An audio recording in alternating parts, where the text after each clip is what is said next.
My wife, 40 female, and I, 43 male, were married for 13 years and had an 8-year-old son. Life as we knew it was destined to change abruptly. For some context, my best friend became an uncle figure to our son from the day he was born. Our family included him, and we were all close. My wife and I both worked, but my wife's hours varied, so on certain days she got to spend the day with our son instead of taking him to daycare and eventually school. My in-laws were very involved with our son. They volunteered to take him to every baseball practice and game. They always spoke to him in the wisest and most loving way possible.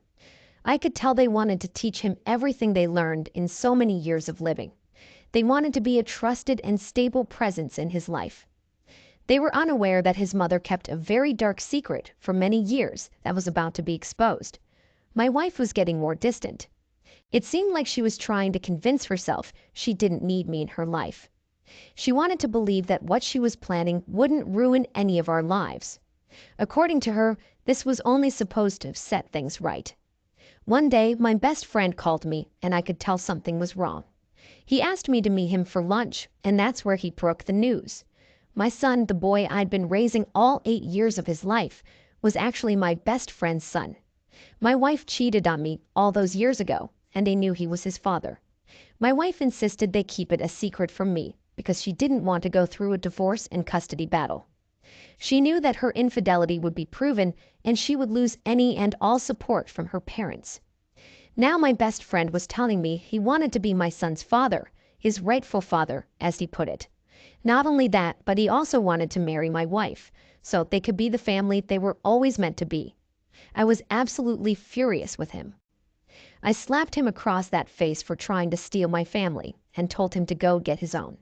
He dismissed the people that were concerned for him after the slap and whispered to me that it was actually me who was in the way of him, living the life he was supposed to live with my wife and son.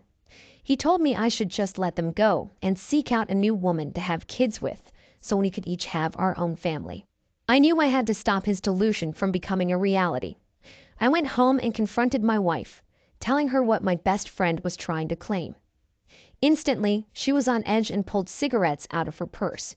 I didn't know she started smoking again. She admitted that she knew my best friend was actually my son's father. As if that wasn't enough, she let me raise him all these years without telling me the truth. She'd also been taking our son to see my best friend, without me, any chance they got. I asked her the next logical thing, which was she also sleeping with my best friend all these years? She quickly said no, she wasn't sleeping with him that entire time. In the past 8 years, there was 1 year that they stopped seeing each other. My brain was slow to process what she said. That meant that for at least 7 years, my wife was sleeping with my best friend behind my back. I didn't realize because I trusted them, and he was very involved in my son's life. I finally understood why. It wasn't the innocent, caring, genuine personality I thought my best friend had. It was because he wanted to know his own son, without admitting he was his father. I slapped my wife too, as soon as my soul re-entered my body. I hated them both for taking advantage of me and letting me live a lie. Regardless, I felt like this boy's father. I loved him as my own. I filed for divorce and a paternity test, which my wife and AP were only too happy to do. It proved that what they were saying was true. It broke my heart, but I already resolved to be my boy's father and win custody of him. After the DNA results came back, the court hearings began. My wife was voluntarily living with AP, but they didn't even try to have her son live with them. They let him stay with me in the same house he lived his whole life. Their reasoning was that these were the last months I would have to act as his father and basically say my goodbyes. I didn't let this time with him go to waste. I set up security cameras around the house so that the court could see exactly how my son and I got along and lived life. In the videos I collected, they could watch us color, play games, pick right vegetables from the garden, plant new plants, do chores, feed the birds, play with our cats, do homework, and cook meals. My son was involved in everything I did at home, just like he was before Mommy left. While coloring one day, he asked me what was going on. He already knew Uncle Bobby wanted to be his dad, and this confused him. He said he wanted me to be his daddy, so he drew a picture of us and asked me what my real name was. I laughed and told him even how to spell it. In court, my ex-wife and ex-best friend started to realize their case wasn't looking too good. They tried anything and everything in their power to take him from me. They were his rightful parents after all, but that wasn't enough for the court. In me, the judge saw a loving, supportive husband and father. I was the one to financially support my wife and son all these years. In my exes, he saw two dishonest individuals that tried to hide the truth as long as possible. They both took advantage of me and lied. When the judge said this, they were devastated. As a last-ditch effort to win custody of their son, they tried to claim that they were worried about his well-being. When the judge asked more about what they meant, they implied that I had hit him several times in the past due to my uncontrollable anger. There was no evidence of that because it had never happened, and I had no anger issues. The judge actually called them despicable for trying to claim that. He already watched the videos I gave him. Then he showed them the drawing from my son, where he wrote my name. My ex and AP started crying and wailing immediately after I was awarded custody. My wife hadn't even told her parents what was going on. She was so sure they were going to win custody that she decided not to tell them anything until it was all said and done. Needless to say, when she told them everything, they freaked out. They were furious at her for lying about who her son's father was and, more importantly, losing custody of him. They grieved for months before reaching out to me. They explained that they didn't know anything until after the court hearing, and that they wanted me to know they disowned their daughter for her life choices. They swore to me that if I allowed them to see their grandson, they wouldn't share their time with anyone else. Eventually, probably over a year after the court hearing, my son's grandparents were back to taking him to his baseball events. OP, I am so sorry your wife had an affair with your best friend and never told you he was your son's father. I'm pretty sure this is the worst thing a woman could do to her husband. Creating life is precious. It shouldn't be a place for dishonesty and heartbreak, but the reality of this world is sad. People today are way too focused on sex and instant gratification. People are also very sensitive to words and peer criticism. Marriage is intended to be a lifelong partnership filled with compromises, hard talks, criticism, brutal honesty, forgiveness, selflessness, and unconditional love. There should be nothing, absolutely no reason a spouse would ever agree to sleep with someone else. You were very wise to file for divorce and custody. I wish you and your son the best of luck in life. Thank you for sharing your story. Let's now get into our second story for today. My wife, 33 female, decided to cut me, 38 male, off from sex. She also stopped helping around the house, expecting me to handle everything without her. She claimed it was because I needed to earn back the privileges of a good husband. I was feeling starved of connection and reassurance whenever I tried to talk things out with her. I didn't understand what the problem was because every time I tried to get a straight answer out of her, she'd bend it, change the facts, redirect it, or answer with another question. Nothing was making sense, but she wanted me to believe the division between us was my fault.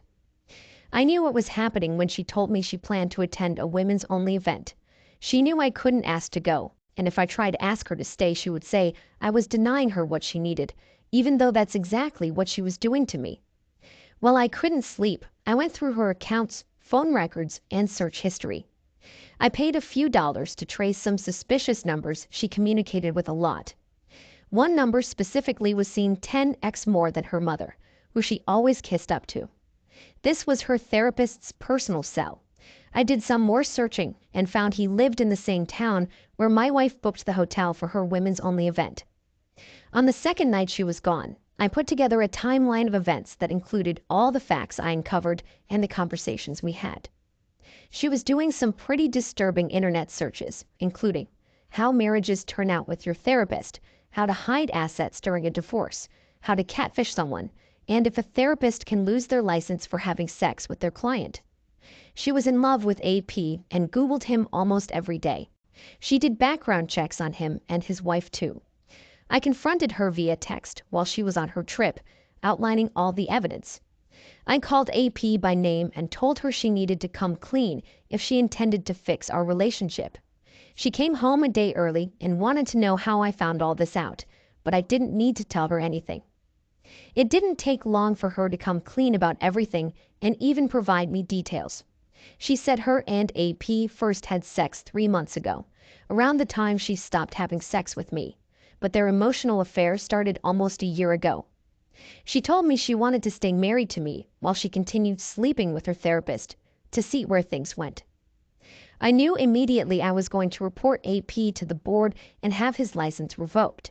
My wife tried to persuade me to stay married to her by tempting me with amazing and fun sexual opportunities like threesomes. As much as I didn't want to go through a divorce and end the marriage we had, I didn't want to be a pushover. I didn't want to be manipulated by someone that didn't deserve to have my love and support. She manipulated me by cutting me off from sex and any help around the house. She stopped being the wife I knew and loved and only considered giving that back to me if I let her have what she wanted, which was other men. What if this had been the other way around? If I started an affair with another woman and my wife found out, you know as well as I do that she would have divorced me and gotten to keep the house and have my income for the foreseeable future. This woman was nothing but a selfish waste of space. I saw that truth, even though I loved her in the past.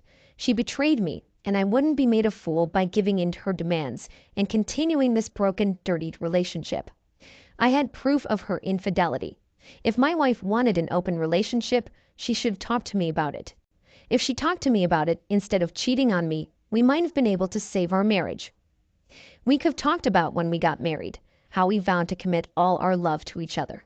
That's what made it so meaningful. As soon as someone decides to let another person love them, they run the risk of jealousy, mixed emotions, and destroying the bond they had with their spouse. My ex will be the first to tell you it wasn't worth it.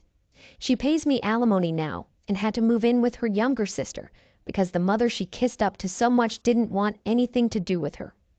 AP lost his license, his wife, and his kids. I think he might regret the affair even more than my ex does. After the truth came out, he had absolutely no interest in continuing their relationship. He broke her heart and made a fool out of her, but no one did that better than herself. My ex also lost her job after all this, so now she lives under her younger sister's roof as an unemployed divorcee. OP, this level of betrayal is very hard to recover from. This was a professional that you and your wife trusted. This was the kind of person that should have helped to improve your wife's mental health and therefore your marriage and life together. It's always a good idea to gather evidence before confronting your spouse. I am proud of you for making the decisions you made. It's difficult to decide your spouse has done something that you can't forgive, but that's exactly what happened. You married with the intention of staying together for life, without betrayal or infidelity.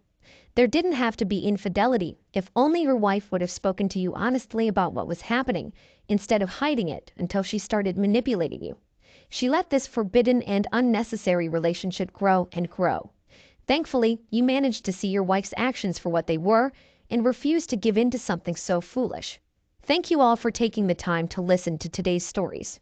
If you enjoyed listening, please feel free to like and subscribe if you haven't already. Also, comment below with your thoughts on what happened. Take care.